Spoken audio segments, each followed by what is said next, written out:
भाई लोग नमस्कार, मैं नरेंद्र कुमार। आज 23 जुलाई है 2023 का। आज 18 जुलाई है 2023 का। 14 तारीख को मतलब लास्ट फ्राइडे को हमारा कोर्ट में हियरिंग था पीआईएल केस का। तो उसमें केसेस अर्जेंट वाले को सुन रहे थे एंड में। तो हमसे पूछा कि क्या अर्जेंसी। हमने कहा सर 2 साल हो गया, इन्होंने कंप्लाई नहीं किया, वेरिफिकेशन नहीं किया है।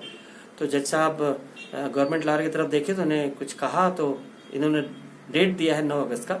लेकिन फंडामेंटली क्या हुआ है कि 2 साल हो गया, इन्होंने नहीं किया। अभी तो कुछ बहानेबाजी कर रहे थे, अब सारे बहाने खत्म हो गए तो कंप्लाई करना होगा। इलेक्शन हो गया, ट्रांसफर हो गया, कंप्लाई करना होगा। इसके लिए कंप्लाई करने के चक्कर में ये लोग 20-25 दिन तक वेरिफिकेशन कराएंगे। वेरिफिकेशन का जो प्रोसीजर है वो मैं आगे आपको बताऊंगा। लेकिन गुड न्यूज है सारे एमिडेंट विक्टिम्स को। सिर्फ एक बात याद रखना कि ये सिर्फ उन्हीं लोगों के लिए जिनके पास एक्नॉलेजमेंट होगा। बाकी डॉक्यूमेंट्स तो अलग बात है, लेकिन एक्नॉलेजमेंट होगा। जिन्होंने आपने क्लेम फॉर्म सबमिट किया है तभी वेरीफाई होगा। अगर आपने सबमिट नहीं किया है तो कोर्ट से परमिशन लेके सबमिट करना पड़ता है। वो हमको पूछिए, हम बताएंगे। तो ये कुछ फॉर्म्स आए हैं पीडीएफ फॉर्म में। ये गुड न्यूज जाता है एम्बिडेंट के विक्टिम्स को। एम्बिडेंट के विक्टिम जो करीबन 8000 लोग क्लेम फॉर्म भरे हैं एज पर द रिकॉर्ड्स जो हमने रिकॉर्ड जिन्होंने कॉम्पिटेंट अथॉरिटी ऑफ एम्बिडेंट ने सबमिट किया था, कंप्लायंस रिपोर्ट सबमिट किया था हाई कोर्ट में।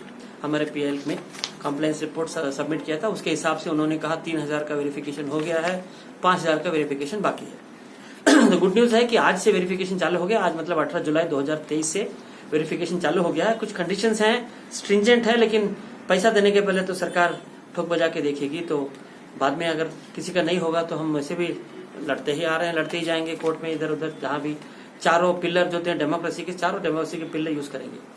तो गुड न्यूज है कि आपका वेरिफिकेशन जिन्होंने अभी तक नहीं किया है, बहुत लोगों का नहीं हुआ है। जिन लोगों ने कंदाया भवन में दिया था उनका तो ठीक से नहीं हुआ था। कुछ लोगों का बीच में यहाँ किया था, फिर भी कुछ अगर डॉक्यूमेंट मिस हो गया है तो ये न्यूज जा रहा है सारे एम्बिडेंट के विक्टिम्स को कि वेरीफाई कर लीजिए कि आपका वेरिफिकेशन हुआ है कि नहीं। एक्चुअली वो क्या करते हैं, वेरिफिकेशन के बाद आपको एक स्लिप देते हैं कि आपका वेरिफिकेशन हो गया है। तो अगर आपका एम्बिडेंट वालों का किसी के पास ऐसा स्लिप होगा तो मानिएगा, नहीं तो फिर से एक बार ट्राई कीजिए, उनसे पूछिएगा। सवेरे 10 बजे से रात शाम को 5-5:30 बजे तक होता है। और टोकन सिस्टम किए हैं, कुछ तो सही है, कुछ थोड़ा स्ट्रिंजेंट ज्यादा है। लेकिन टोकन सिस्टम बोले हैं कि जो आए बहुत लोग आ जाते हैं तो भीड़ हो जाएगा, तो हम आपको टोकन देंगे और उतना ही लोगों का वेरीफाई एक दिन में कर पाएंगे, इसके लिए टोकन देंगे। एक्चुअली कनवा के टाइम पे इन लोगों ने बहुत सारा उल्टा सीधा टोकन ये वो किया था, लेकिन हुआ कुछ का नहीं हुआ, कुछ का देखेंगे। तो ये वीडियो आपको जा रहा है कि कैसे फॉर्म फिल किया जाए, इसमें क्या क्या होता है क्या नहीं होता है। बाकी का आपने फॉर्म फिल किया होगा, लेकिन ये वेरिफिकेशन के लिए फॉर्म फिल करने का है। कुछ स्पेसिफिक है। एक तो स्पेसिफिक है कि जिसका फॉर्म फिल में है, जिसके नाम पे इन्वेस्टमेंट है, उसी को आना है। या तो उनके कोई नॉमिनी होंगे वो आएंगे, प्रोवाइडेड ये गुजर गए हो या बीमार है, मतलब गुजरने वाले हों तो, या बीमार है नहीं आ सकते, ऐसा कुछ कंडीशन दिया है। या तो पावर ऑफ अटॉर्नी लेके कुछ लोग आ सकते हैं। इन्होंने कहीं कहा है कि family member, close family member आ सकते हैं। अभी क्लोज का डेफिनेशन कौन देगा, पेरेंट है, ये है वो है, कुछ लिखा है कुछ नहीं है, तो थोड़ा इधर उधर है। लेकिन फिर भी बात करना चाहिए, बाद में फ्लेक्सिबिलिटी होती है, कभी हो जाता है कभी नहीं। तो ये फॉर्म कैसे फिल करें उसका वीडियो है इधर। इन्होंने सबसे पहले तो लिखा है, जो इन्होंने पीडीएफ दिया है। एक्चुअली आपको टोकन लेना है, टोकन लेके जाके उनके ऐसा फॉर्म लेना है। ये फॉर्म मैं बता रहा हूँ जिससे आप जब जाए टोकन लेके और नया फॉर्म उनसे लें तो ठीक से भर सकें। इसमें अपना क्लेम एप्लीकेशन नंबर लिखना है। जो एम्बिडेंट वालों को हमने 2019 में सबमिट किया था उस पर उनका एक नंबर होगा सील के बाद, तो दोनों नंबर लिख दीजिएगा जिससे पता लगाने में उनको आराम हो। एक्चुअली हमारा एक एलएम के नंबर होता था, फिर वहां सबमिट किए तो कभी कभी वो लोग एक नंबर दिए थे।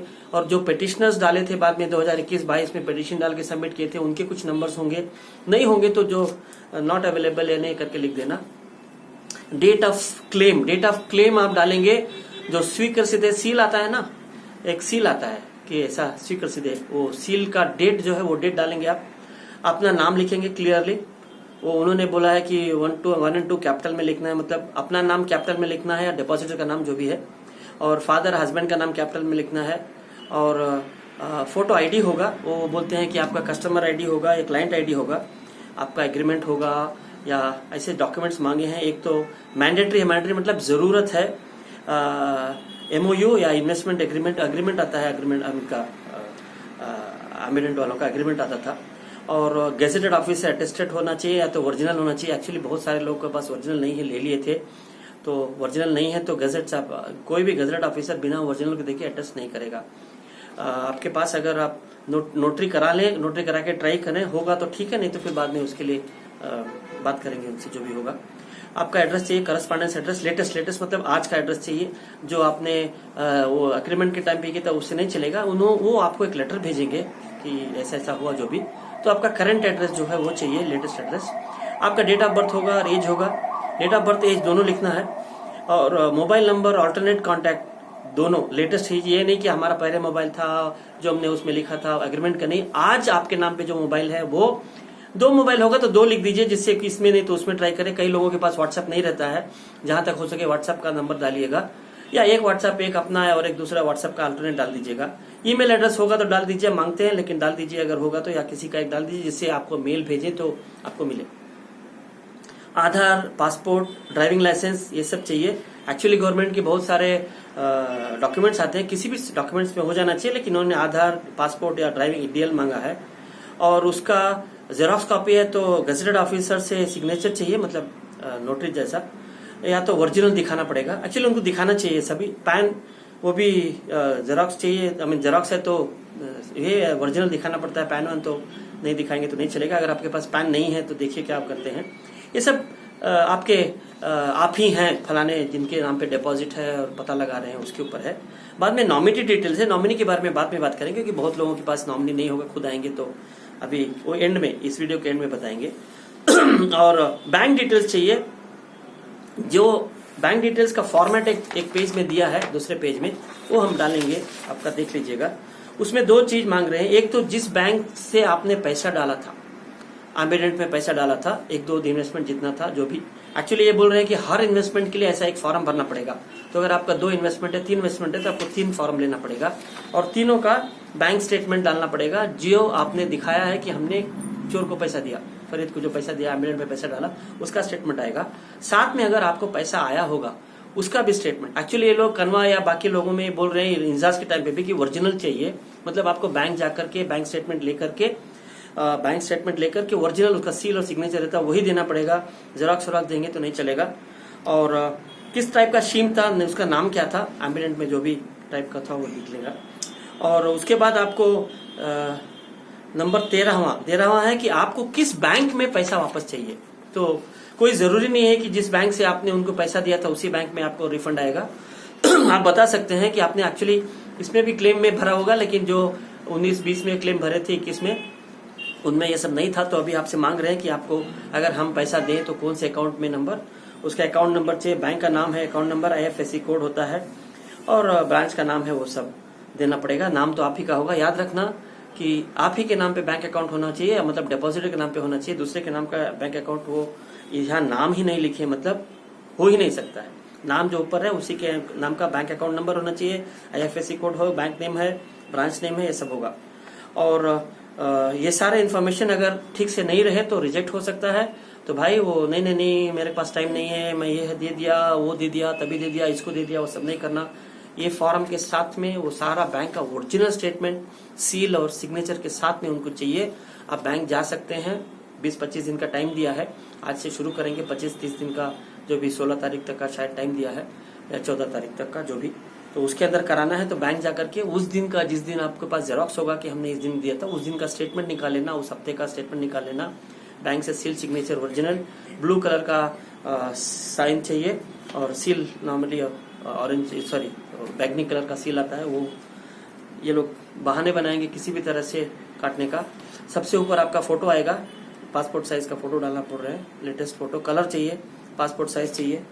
और कितना अमाउंट ड्यू है, ये अमाउंट ड्यू आपका शिम का 1 लाख 2 लाख बोला, वो सब नहीं है। आपने चोर को कितना पैसा दिया, चोर ने आपको कितना वापस किया, वो बाकी ड्यू है। अगर आपने 1 लाख डाला, आपको 30,000 आया तो 70,000 ड्यू लिखना, ज्यादा मत लिखना। प्रॉफिट गिफिट नहीं आता है, चोर से प्रॉफिट, फ्रॉड कंपनी से प्रॉफिट नहीं मिला जाता है। ये हो गया फ्रंट शीट का। बैक शीट में कुछ नहीं है, वो बोल रहे हैं कि आप स्टेटमेंट दीजिए लिख के कि हाँ हम जो लिखे हैं गलत नहीं है, सब सही है, हमने कुछ छुपाया नहीं है। बहुत लोग कोशिश करेंगे कि हमने 1 लाख डाला लेकिन जो आया वो छुपा लें। अगर उसमें आना का नहीं हुआ तो आपका पेपर साइड में जाएगा, फिर आपको पेमेंट डिले करके बाद में मिलेगा। तो जो सही है वो दीजिए, मैच हो जाएगा तो तुरंत पैसा आएगा, मैच नहीं होगा तो फिर तहकीकातें होंगी, अब वो फिर और एक चक्कर है। तो ये सारे चीज करने हैं आपको वेरिफिकेशन करने के लिए। फिर से बता रहा हूँ कि वेरिफिकेशन जरूरी होता है। और ये पेपर है कि जो आपने बैंक स्टेटमेंट देंगे, बैंक स्टेटमेंट में आपका नाम होगा, आईडी होगा, कैसे आपने भेजा, किस सिम से भेजा, जो बैंक में आपने दिया उसका लिस्ट आएगा कि मैंने इतने इतने बार इतने इतने दिया। एक्चुअली एक ही रहना था, क्योंकि ये बोल रहे एक फॉर्म पे एक इन्वेस्टमेंट पे एक है ना, लेकिन कभी आधा आधा 2 बार आपने पैसा दिया होगा तो उसका होगा। कैश रिसिप्ट होगा तो उसमें अटैच कर दीजिएगा, उसके बारे में बोले नहीं है लेकिन। और एफई बैंक डिटेल्स बोलते हैं, मतलब जिस बैंक आपका जो चेक या डीडी या एनएफटी जो आपने किया वो एम्बिडेंट के किस बैंक में गया वो मांग रहे हैं। अगर आपके पास हो तो दीजिए, वरना हम बाद में उनसे बात करके पूछेंगे कि क्या करेंगे। और कनवा के टाइम पे तो बोले कोई बात नहीं, आपको पता नहीं तो नील करके छोड़ दीजिए। लेकिन अगर उनको, और उसमें क्या कर सकते हैं आप, जब आपने पैसा दिया तो एक ट्रांजैक्शन डिटेल आता है, वो ट्रांजैक्शन डिटेल लेकर के बैंक से बात कीजिए। अगर उसमें से आपको इन्फॉर्मेशन मिले तो ठीक है, या कम से कम ट्रांजैक्शन डिटेल यहाँ डाल दीजिए, जिससे बोल सके सर ये यहाँ था हमारे पास, हम बाद में देंगे। सब कुछ भर दीजिए जो इन्फॉर्मेशन आपके पास है, जो अभी नहीं है वो बाद में, फिर वही लास्ट में आपका सिग्नेचर। और जो आपको जो बैंक डिटेल्स आपने दे रहे हैं कि हमको इस बैंक में पैसा दीजिए रिफंड वाले अकाउंट में, उसका फ्रंट पेज भी चाहिए, जिससे उनको आपका फोटो मिले और बैंक का सील सिग्नेचर है कि हाँ यही आदमी के नाम पे अकाउंट है। क्योंकि आप किसी भी बैंक अकाउंट दे सकते हैं और उनको वेरीफाई कैसे करेंगे, वो बैंक से बात थोड़ी ना करेंगे, तो फ्रंट पेज का शीट मांग रहे हैं। तो ये सब है, कुछ कंडीशंस डाले हैं। फॉर्म्स बोलते हैं कि जिसका नाम पे इन्वेस्टमेंट है उसी को जाना है, वो अपना आईडी दिखाना है, अपना स्टेटमेंट दिखाना है, मतलब जो भी आपके पास प्रूफ ऑफ इन्वेस्टमेंट है वो दिखाना है। दिखा करके आपको वो एक फॉर्म देंगे, सीरियल वाइज, सीरियल नंबर का वाला फॉर्म देंगे, उसी में आपको भरना है।